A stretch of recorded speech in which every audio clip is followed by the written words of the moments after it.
Hey, Because it's my come on. birthday. Hey, It's my birthday. hey, It's my birthday. come on. It's my birthday.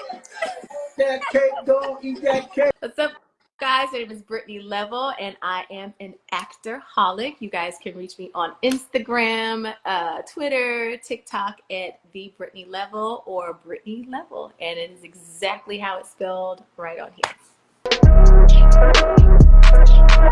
My name is Zeric Dion Williams. I'm gonna go ahead and kick this thing off, and I got a lot of questions. So, if you follow any of my other lives, you kind of get the idea of what I'm doing.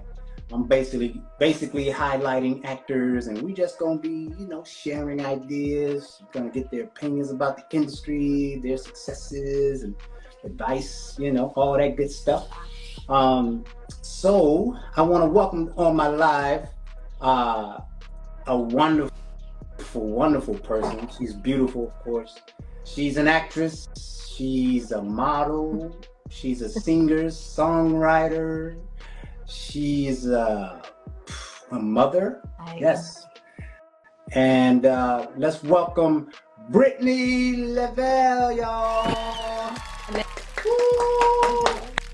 Did I pronounce your last name right? Level. Yes. Okay. Yeah, I've heard it many different ways. I was like, okay, Level. I think I don't like screwing up last name. Level. Brittney Level, y'all. And yeah, man. So how you been? I've been good. I've been really good. I'm really glad that the whole strike is over. Yes. Been auditioning. You've been busy. Because there's I always want, what I audition for or when I audition for, but like there's this one right now I'm like, it's that one. It's that series regular. Yeah. That's the one I'm looking for. That it is actually. Yes. Yes. So I got my fingers crossed on we're gonna put it. We're gonna put it out there. Book. Yes. So for those that don't know who you are, Brittney, go ahead and tell us your background and how you got started in the industry. Okay. Well, a little bit of background that doesn't have much to do with acting. My father was in the military, so I spent my early years overseas, which was really good. Became extremely cultured in a lot of different areas, food and art and, just movies and music, like every genre that you can think of is very different when we moved here to the States. And then, I always knew that I wanted to entertain. It wasn't until I was maybe like 6 or 7, I knew I wanted to sing. And that happened on accident. Us black folks, we love to go to church. So I was in the church band and some gospel song had come on the radio and I was in my own little world and singing. And when I looked up, the song was over and everybody in the band was like, "She's still singing?" No, like they didn't know. Okay. I wasn't paying attention. And then as I got older, of course, music was a huge influence on my writing, just little short stories and stuff like that. And then in 2000, oh my gosh, I want to say 2016, it might have been a little bit before that, 2014, 15, like that. Or it might have been before that. 2012. I'm lying. I decided that I was going to do the acting full term, and I got myself into everything that I could. I threw myself into classes. I was auditing, looking for the best classes and teachers for me. I was taking on, college students when they were asking for, their careers in film and they're looking for actors. And I just wanted to do everything that I could to build up my resume. So I did that. I built up my resume and then I started shopping myself to all of the agencies that I wanted. Found my agent. I'd been with them for a little over 10 years and I just now Wow. moved on, and it's been, oh my God, it's been so amazing. I'm with J Purvis now. Shout out to J Purvis, Joy. Really? I mean, you know, and then it's like darn. So I think just like cultivating myself and like, you know, learning literally like where to stand, what certain words mean, being on set and etiquette. And then, I mean, I started off like, okay, I'm going to be an extra just to see if I liked it. Because if I didn't want to be on set for 16, 20 some hours a day, like, wow, I'm definitely not going to want to do this as an actor, because they're on set even longer when the extras are gone home. So yeah, and now I'm here. I took a little bit of time off and got back to self during the strike and pandemic, of course. But now it's just like, it was so crazy because I felt like it became a chore. Acting, it wasn't as fun. It wasn't fun. So I think the pandemic was good for me.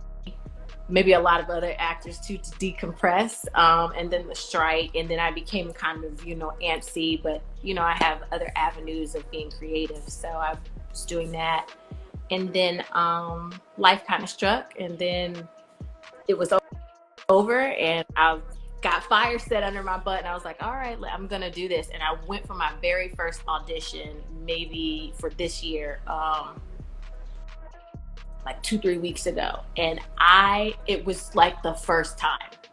I was like, fire, shut up in your bone. Oh my God, seriously. And I was like, oh, I remember, like, yeah, I remember what that, yes. Yeah. It was just, you have to make sure that you don't let like things like that get in your way of being creative, because it can really drive you into a negative state. So yeah, I'm with the agency and the people that I really feel like I'm supposed to be with now. So yeah. How long have you been with J Purvis? I literally just signed with them December 12th, 2023. Wow. Can you tell I'm sad? Wow. Look, you know, you told me about your previous agency, and I joined with them, and look, from where I came from to them, I had the same smile you got right now. Right. You know what I'm saying? Because I've been so busy. I mean, last year was amazing. That's awesome. That's awesome. And you know, it's just funny how everybody's experience is different, you know. And then yet you can all sit in the room and look at one another when somebody say something completely related, be like, yeah. Yeah. Now, do you only have an agent, or do you have a manager as well? Right now, I just have my agent. Like I said, I'm going back into acting, and I want to focus solely on that right now. I don't like when I'm happy and I'm excited, and it's like tunnel vision. I don't like to be distracted by other creative avenues unless it's just something that's within me. Like when I did my EP, I was like, I have to get this out. Yeah. But I'm so focused right now, like it's not even funny. It's not even. That smile hadn't left your face. No. You know, I'm glad you're in the place where you are. Me too. Happy. Thank you. Now, has it been hard for you as a mother pursuing this career? Yes and no. I was single mom doing this for a while, and I'm very lucky to have my family, my mom, my dad, fully supportive, like fully supportive. Even when before I started acting, just like my singing career, it was very much a family oriented business. My dad was my manager for years, just with the singing. And then I guess they were just like, we're not gonna be able to tell this girl no way. So, I mean, and even if we do, she's gonna go do it. So do it. yeah, they were extremely supportive. I remember right after Bobby Brown, I was back and forth between here and LA and New York. That was just a good 3-4 years of just back and forth. And, you know, being on sets and having to, you know, fly and do ADR and like all this other stuff. And I'm like, son. And my parents are like, we've got him. Yeah. And it's awesome because, you know, they're retired, so they could take that time to do that. And I'd be gone for like 3 months and they'd have him and take him to school. And I'm calling in, are you okay? Are you being good? And like, it was never like not a day that I didn't speak with him unless he was just like knocked out or it's like, I don't want to talk right now. But yeah, I was lucky enough, or am lucky enough to have that support system. Yeah. So I would say if anybody is in my shoes, find you a support system. Yeah. Yeah. And I think that's why I asked that question, because I'm sure there's mothers out there that's, you know, trying to do the same thing and or want to do the same thing and find that it's or thinks that it's difficult or it's somewhat of a hindrance, not in the sense of not a hindrance, but like it's going to help, it's going to keep them from pursuing with all the responsibilities and, you know. Only thing that's going to keep you from pursuing anything that you want to do is you and your mindset, like so serious about it. I know it's mad cliche to hear, but yeah.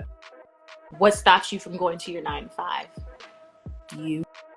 So what's the difference? There's if a check drives you, why doesn't what's in here drive you even harder? You know what I mean? So it's not, I wouldn't say that it's hard. I would say that it definitely has its challenges, just like anything that you're gonna do. So yeah. But if you don't do it, then no, it's not gonna happen. Right. Exactly. And that's it right there. Hey, only you can stop you. You know what I mean? Yeah. Now, your song entitled "No Time" is on Apple Music, and how's it doing? You know what? I haven't even checked. I haven't checked. See? So when I do things, I'm not seeking validation or the attention or anything like that. It's literally because I won't be able to sleep. I'm like, I have to get that piece of me out. So when I did that, that album, that record, I was somewhere completely different than I am now, but the drive was still there. And I was like, you know, I was kind of nervous when I put it out because I was like, maybe people will hear it. And if they don't like it, I'm pretty sure I'm going to hear it in my DMs or, you know, something. Yeah. But the response was really good. Yeah, like it was really good. And I think that's because also I took my time and I focused on that and it was cohesive and I knew what I wanted.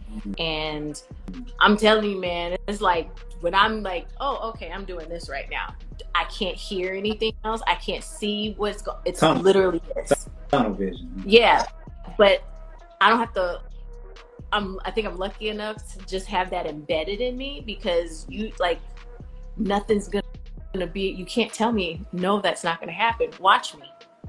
Watch me go do this. Yeah, I love it. And it wasn't, oh, let me, you know, I'm gonna be famous.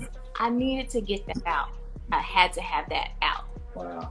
Yeah, be creative like that. Yeah. So you're totally driven. It doesn't matter what you do. You're like, I'm gonna get it done. Insane. Damn what everybody else thinks. I'm gonna get it done. I feel like people like, you crazy. You're nuts. Because I don't choose small professions, man. That's right. That's right. I mean, but hey, why not be crazy for what you love to do? I guess. I think sometimes too, I'll be like, why? I couldn't just choose something easy to do. I couldn't just be like. Then it won't be Brittney level. Wouldn't be. It just wouldn't. It just wouldn't. Shout out to people, official DC films. Looks like Scoop Bach, Healthy, Hair Gold. Oh Shout my out. goodness. Hey, Shout out. hey, Shout out, One and Done. Shout out to y'all. Thanks for joining. Oh my goodness. These are either all people I've worked with, want to work with, or I have met on a whim. Oh my Now, that's awesome. Hey y'all. One last question though, like in your music, who do people say you sound like, or do you think you sound like anybody? I know who people say I sound like. Who? I've gotten a mix between Sade and Aaliyah for sure. Just like that very deep, cutesy, raspy voice, which I totally understand because it makes sense. They were my influences. It was Sade, Anita Baker, Aaliyah, and Toni Braxton. Wow. And then I was also in high school. I was the chorus girl in theater. So now you yeah. Now, if ever they do a movie about Aaliyah, guess who I hope will play the role? I'll say who? It's you, girl, because I saw a photo. Man, I would love Halloween or something like that. But I said, wait a minute, she know Aaliyah? I was on your page just trolling. Look, troll. I said, that's Aaliyah right there. No, it ain't. That's Brittney. Thank you for the compliment, man. I used to dress like her. I had this huge poster right over my bed. Oh my goodness. I was like, obsessed. I'm just keeping it real now. You got to look a certain way to play Aaliyah. You know. Yeah. It was pretty beautiful. Yes, naturally gorgeous. Like like, girl, are you even wearing makeup? That's right. All right, moving on. But that's my, put that out there. Thank you. I'm gonna take that one too. Let's just put all of these lessons you've given me in the bag. Take that. Yeah. Now you've done it. Give me some more. I'm just putting them over here in this bag, and I'm gonna wrap that up for later. It's coming. It's coming. Now you've done a lot of projects. I mean, man, star-studded cast. Oh, thank you, Stan. I'm trying to read the comments as I'm going because I'm trying to be like cute. Thank you. Yeah, he's been with Jay Purvis too. Okay, so we are agency mates. Nice to meet you, sir. Yeah, that's my homie right there. So yeah, I mean, how was it working with Morris Chestnut? Were you able to keep it together, keep your composure? I am a GD professional here, sir. All right. I mean, you know how. Now don't get me on that man. He's the ladies' man, He's so sweet, like and professional, and like to make me feel comfortable. And I had a lot of scenes clearly where I was just crying because my character's mother was dying. That was a recurring role, right? It was, and then the pandemic happened. Yes. So I mean, I'm low key. I'm gonna see if I can reach out to the writers and see if they can figure something out, because that storyline was gonna be great.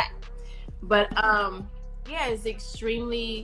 He's wonderful to work with. He's very professional and just very warm. It wasn't like anything weird or anything. I was excited to be able to work with him because I remember as a little girl and my sister was like, oh my God, that's Morris Chestnut. And of course, the first movie we saw him in, Ricky!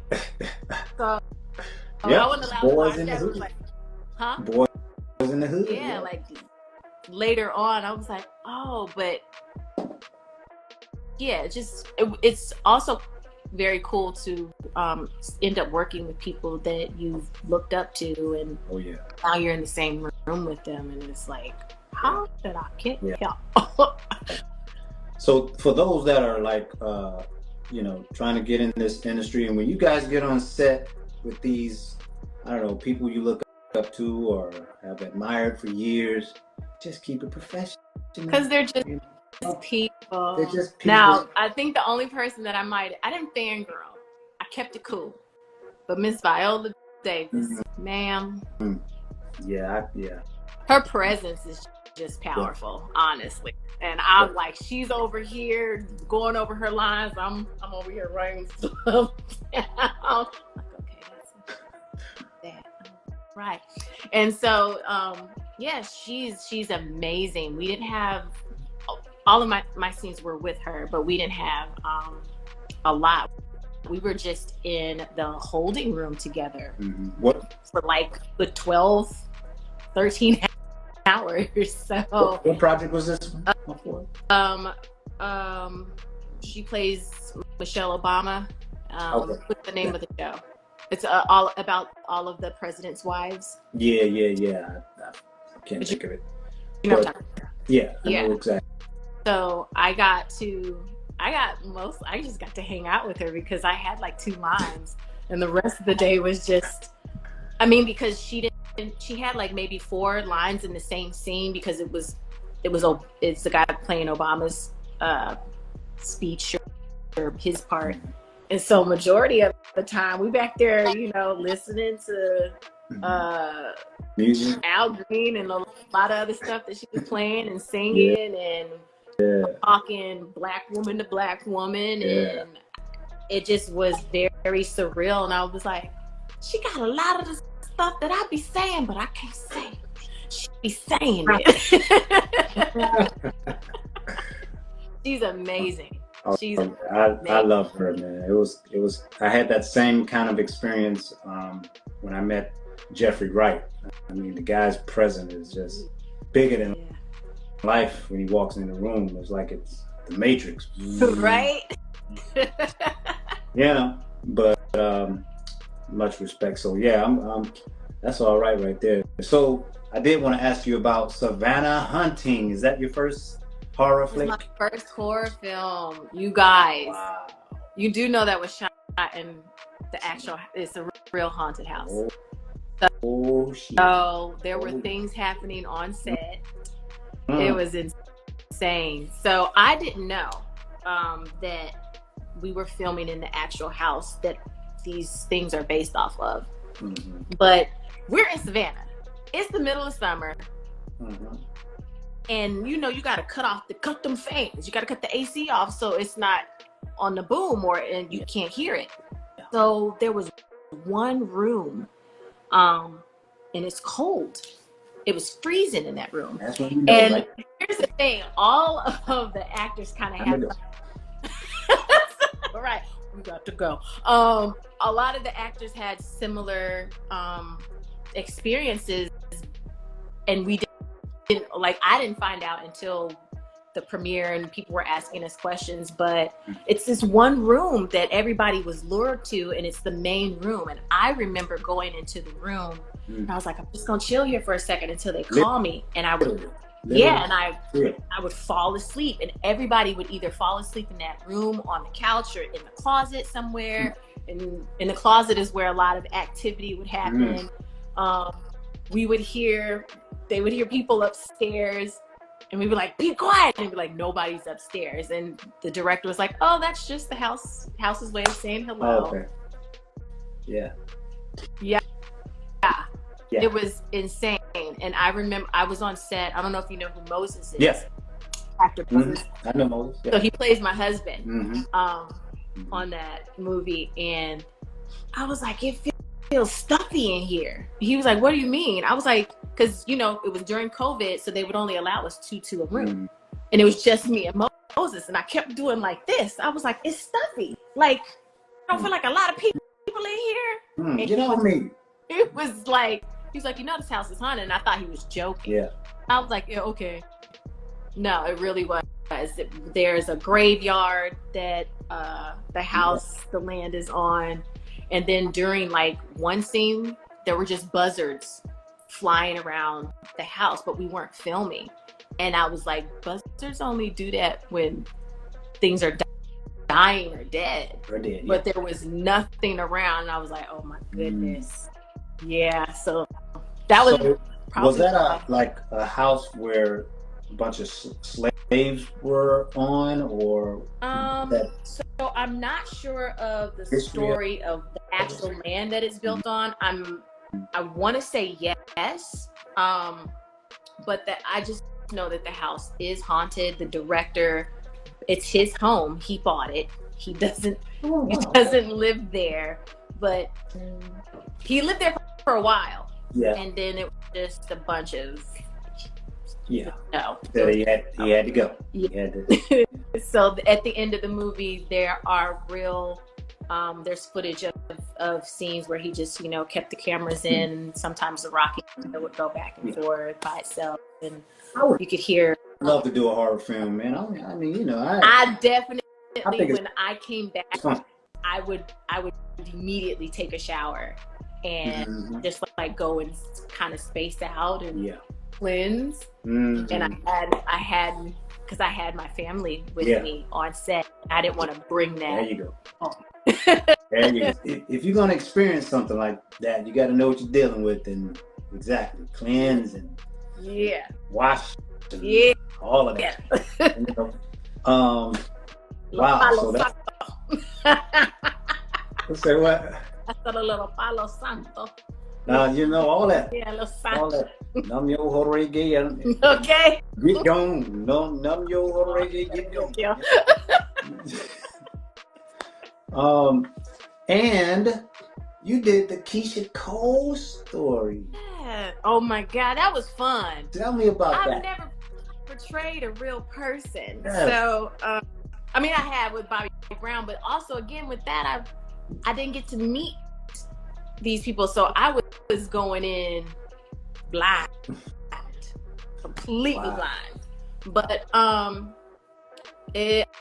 got that news right before Christmas of 2022, I believe, and that was so much fun. I mean, like, cause you listen to Keisha Cole's music, and then you have this icon there right in front of you, and we're portraying her life with her mom and her family. And I didn't even know, they had this reality show. But when I did find out, I was literally like stalking her sister's page so I could like encompass something. But I had to go a lot off of what Keisha was saying and things that I would, see on TV. But that was a lot of fun. It was especially just like off camera and stuff. Keisha is hilarious. Like Keisha Cole to the gut of her. So she's super cool though. Like real down to earth. A lot of people be probably saying some crazy stuff, but I'm just like, that's more than likely just what you see, and you never like met this person. But super professional. She was really eager on set to learn. So yeah. Did you have to sing to get this role, or in the audition did you have to sing? I don't remember. I don't think so. But I did get to sing in front of her. Yeah, that was cool. They were asking her, they were recording. So her coach was on set, and she was recording a lot of us singing songs. And I sang my favorite one, which is "I Changed My Mind." I will blast that to this day till the speakers blow. Listen. But yeah, it was a lot of fun. A lot of fun. You've had a lot of success, man. That is so dope. So dope.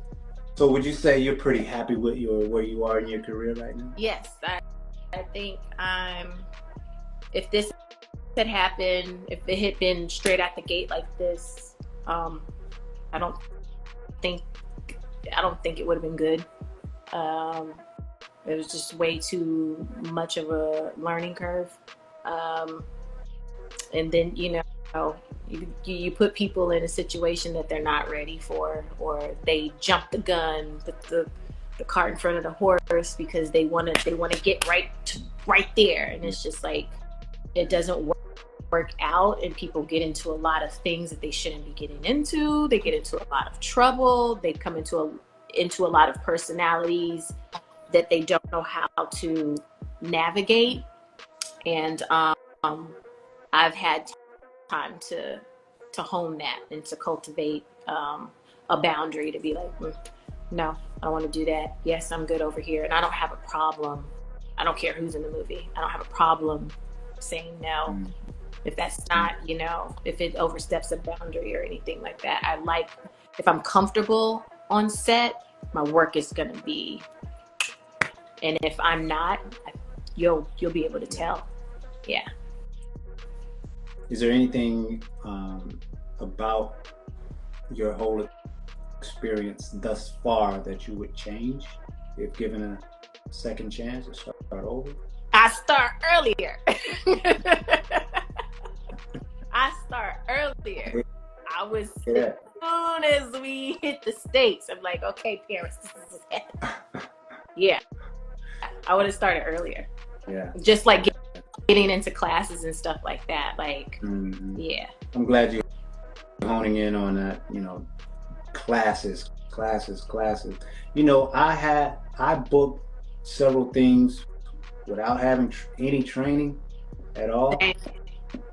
And see, I tell people, it's not that you cannot, get seen or make it in this business without any training, but training is important because it gives you another way of looking at things versus, your own being in your own head. Yeah, because a lot of people are like, they look at the movie, they don't see what goes on. It's so much. Okay, it's a lot. Yes. And they see the behind. They don't. And then I took it, upon myself when I was in LA. I wanted to learn the business side. That knocked me out, which is where the part of where I was like, ugh, this isn't fun anymore. To take on that business side. So I can see why when people are it, and then they get in the game and they are consistent, and people know them, they have to have that team, because are you kidding me? Right. That's a lot of people to be dealing with when you're trying to learn lines, and you got to go be somebody else for the next 6 months. Yeah.